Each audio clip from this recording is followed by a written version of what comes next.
Hey everybody, it's Angelo from Angelo's Workbench. Welcome back to video number 2 in the AMT Olds 442 video build series. Let's get right into it. Okay, just to catch you up on what's been going on here with the Olds 442 build, I have the body painted and clear coated, and I have the stripes done on the hood. Did those by hand. Painted it white, masked off the stripes, painted it blue, did the clear coat. The clear coat's cured for about a week now. And that's looking really good. So I have still to do all of the chrome trims, the chrome grills on the hood here. So that is looking good. I have all of the parts ready to go to be assembled and painted. So I'm getting to work on that. And I have completed the wheels. So as you can see here, let me try and get a good focus here. There we go. The center caps are actually photo etched from that photo etched metal kit that came. You'll notice the tires are Goodyear. I've done the lug nut silver, the little holes around silver, and the trim rings silver. The centers are the body color. So that's looking great. I'm in the process of doing the decals on the tires. The tires are actually BF Goodrich's on the 1-to-1. So, and I had some BF Goodrich radial TA decals. I just put them right over the Goodyears. You won't be able to really tell that there's a difference. They'll look good when the car is sitting on a shelf. You won't be able to tell the difference. It just went right over the top of the Goodyear. Both sides were embossed with Goodyear, so it wasn't a case of just using one side or the other.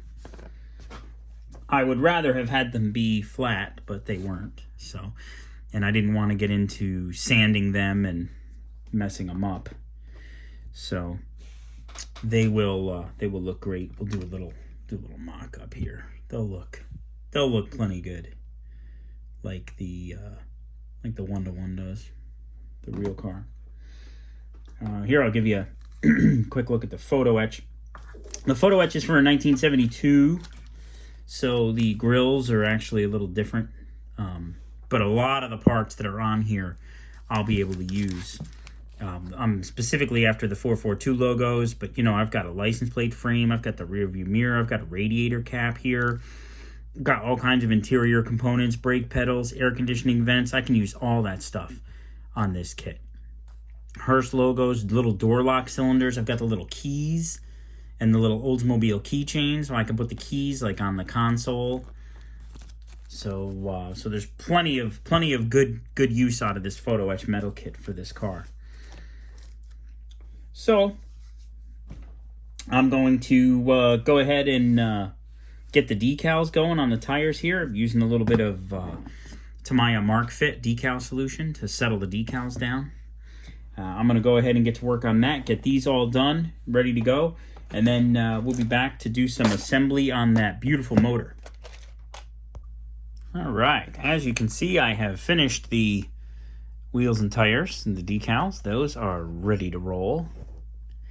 And now it's onto this beautiful engine block. So what I like to do is I like to assemble the parts that I can before paint. And since the engine block, oil pan, heads, valve covers, intake, and the power steering pump in the front of the block are all the same color, they're all going to be that copper gold, I can assemble these now. So we've got some Mr. Hobby, Mr. Cement. This stuff is pretty good. I just found some of this at Hobby Lobby recently, and wanted to give it a shot.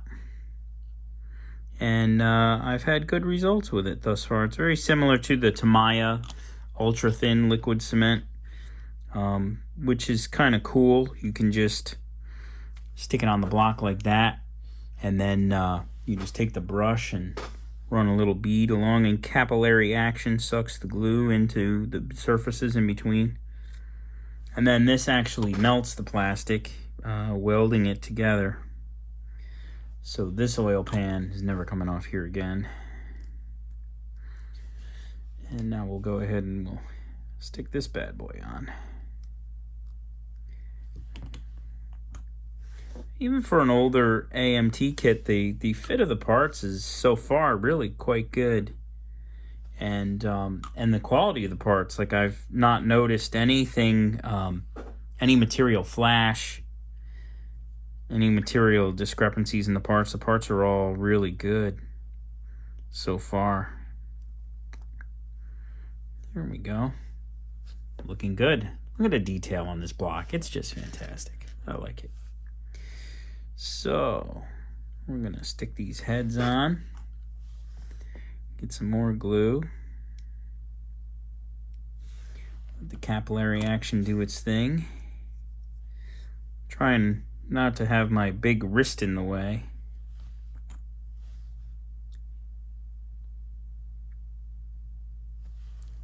There we go. Straighten that head out. Marvelous. Let's see here. The intake manifold.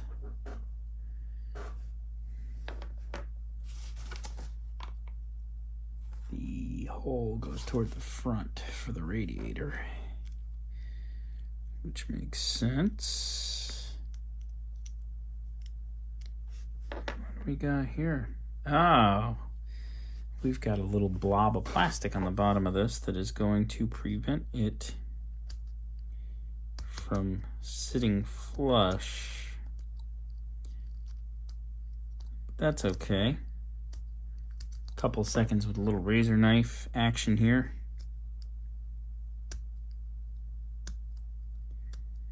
And we get it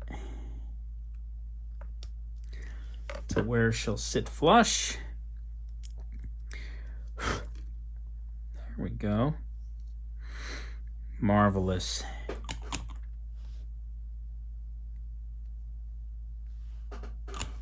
There we go.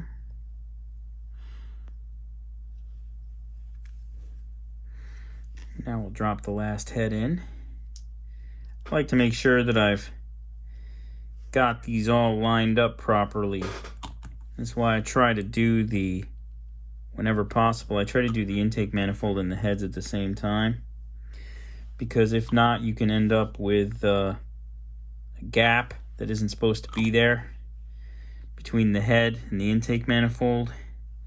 And you can see now, since we've done these all at the same time, the heads and the intake manifold are all properly spaced, which looks marvelous.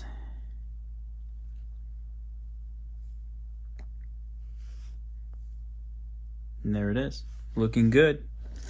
So the only thing else that we can put on thus far is I can do the oil filter, because the top of this has to be painted engine block color. And then what I can do is, after, I can go in and hand paint the filter whatever color I choose. So we'll just put this in like that, and that'll work. Get a little blob of glue in there and let it pull the glue in. And I'll just give this a little push. Sure it's seated right, and it is. And now it's just time for the valve covers. And if I remember correctly, the valve covers go oriented like this. And there they are. Marvelous.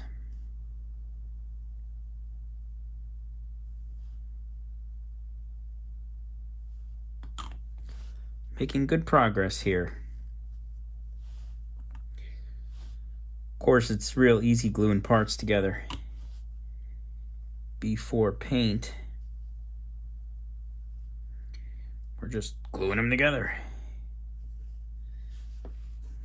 Don't have to worry too much about this glue making a mess, because number one, it doesn't.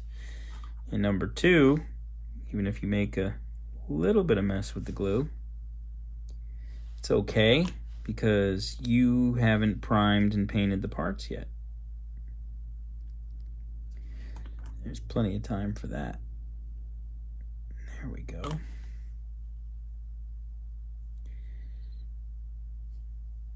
There's a little gap on the head. The valve cover doesn't fit if you don't seat it just right. There it is. Oh, my oil filter got moved. Let's put that back. Get back on there, you. There. Somebody outside has a loud exhaust. I don't know if you guys heard that. Somebody needs a muffler. All right. And there's the engine all built up. Next time you see it, it'll have paint on it. Okay, getting ready to paint some parts. So these are the parts that are going to be black. And I have my semi-gloss black here. I also have the bottom of the interior is going to have to be black. And the undercarriage is going to be black because that's the color of it. I climbed under the subject's car and looked. But because you can see part of the interior tub through the chassis plate there, this all has to be black as well. And under the hood is black, so those parts have to be black. The interior is white, so obviously I'm only going to paint the bottom part here. And then what I do is for parts that can be affixed to a clippy on a stick, like for example this, I'll take this and I will put it in the clippy, and there we go, and I can paint the whole thing at once. For other parts that can't, like flat parts like this, I just stick them on the masking tape on the paper, and then I can paint them. For the parts that only have to have one side done, you paint them and then you're done. I paint them from all four directions, so you get 360-degree paint coverage.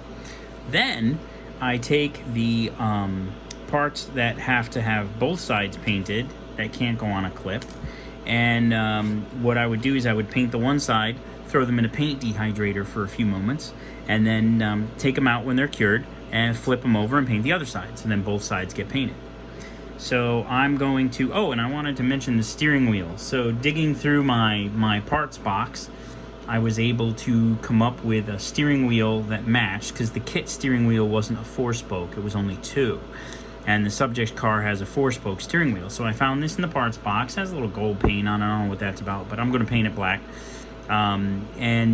The steering column is from the kit, so it will mate up with the dashboard okay. And, you know, I just thought, before I paint this, I'm going to go look at the reference photos and see if the steering column is white. I might have to do this white instead of black and then go in and change it. I have to take a look at the steering wheel again, but just to refresh my memory. But that's how I solved it. I cut the stock steering wheel off, glued this one on, and now it's a 4-spoke steering wheel, so it'll look more the part. So I'm going to get these sprayed up, and we'll come back for more. The parts have been painted, and some of the parts have been detail painted, like this brake master cylinder. I've got the top silver and the sides are like a gold. The battery's been detail painted. The firewall has a little detail painting. The motor has been built. I really like the motor in this kit. I was able to do like a shiny silver, a more like a steel color for the bell housing, and then the block in its color, because these are in fact 3 separate pieces. No masking required. It was a lot easier to do. So we've got some detail painting on the starter there. So this is motor pretty much ready to go in the car. The chassis has also been painted black and looks the part, so that's a good job done.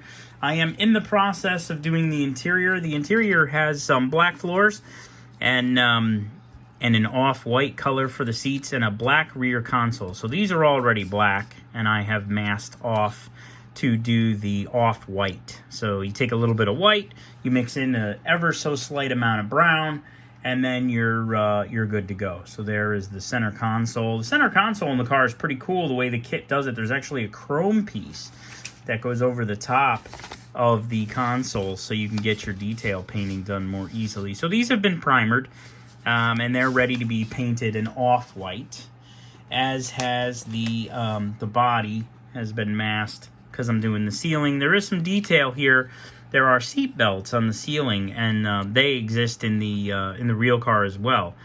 And so I am masked off and painting the ceiling. I'm not too worried about this little bit of overspray here because this has to be black anyway. But I didn't want to get overspray on everything else, which is why I have those windshield taped up. Here you can see the rest of the parts that have already been painted. I love these little plastic trays for organization. Here you can see that center console part I was talking about. I've painted it black. And then what I can do is I can rub the black paint off around the edges, revealing the chrome, and then you've got a chrome-trimmed, detailed center console.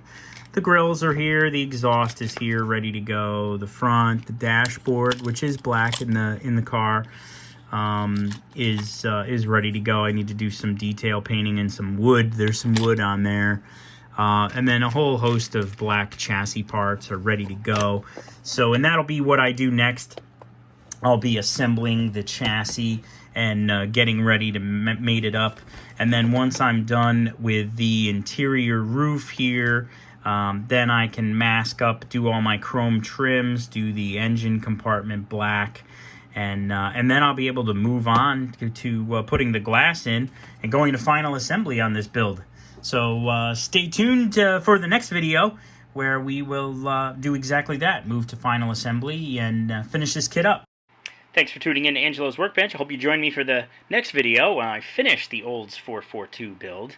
Thanks for tuning in. If you have any questions or comments, feel free to leave them in the comments section below. Don't forget to like and go ahead and click that subscribe button if you're not already a subscriber so you don't miss any updates. I've got a lot of exciting builds coming soon.